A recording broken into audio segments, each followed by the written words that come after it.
Welcome back to our Python programming series. In this video, we'll explore the power of Python list comprehensions. List comprehensions are a concise and efficient way to create lists based on existing lists or other iterable objects.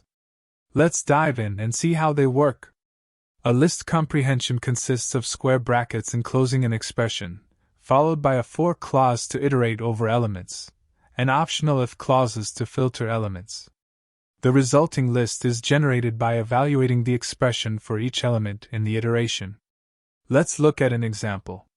Suppose we have a list of numbers, and we want to create a new list containing only the even numbers.